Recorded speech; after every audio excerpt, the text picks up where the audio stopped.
School is right around the corner, and teachers are gearing up for the new year, getting their classrooms ready, and a lot of them will spend hundreds buying their own supplies. 41 Action News reporter Ariel Rothfield shows us why so many teachers in the metro need some help. Ariel.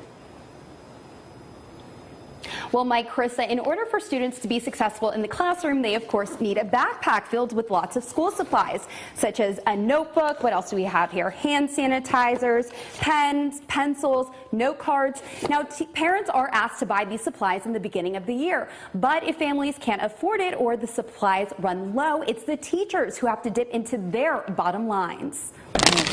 In third grade, there is a lot of learning how to do. Cheryl Barrios is always looking for ways to make teaching a little more interesting. Post-it notes are a teacher's dream. We use them for everything. We use them in writer's workshop, reader's workshop. But the money she uses for her classroom usually comes out of her pocket. Somewhere around $1,000 a year. And she's not alone. Teachers that I know spend well over $500 for their classroom supplies. School districts vary in how they reimburse for supplies. We try to make sure we have black, red, and blue. In North Kansas City, there is no specific amount set aside for school supplies. Instead, parents are given lists of what to buy. And if supplies run short, teachers can apply for more through the purchasing office, as long as they're still in stock. A composition notebook at 50 cents at, your local store, that doesn't sound too bad. Now buy it for 30 kids. It gets to a point where some teachers just say, I can't afford to teach.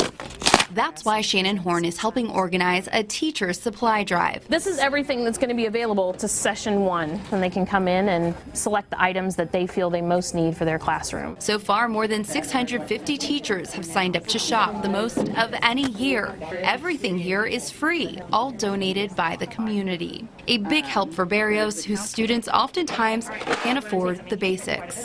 If it's for the kids and they need it, they get it. There's not a student that I will let do without.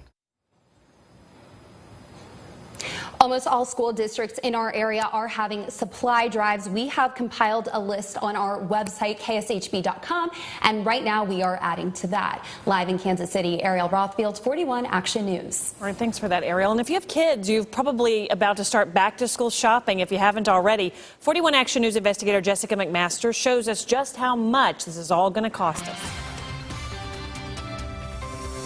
If you step inside any department store, odds are you'll find parents with a list in hand, ready to spend some cash on school supplies for the kiddos. Oh, yeah.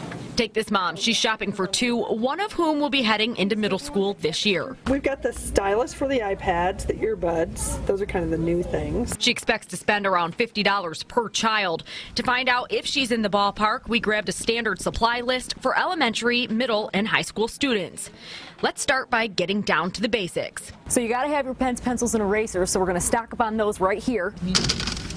And then, of course, you're going to need your spiraled notebook.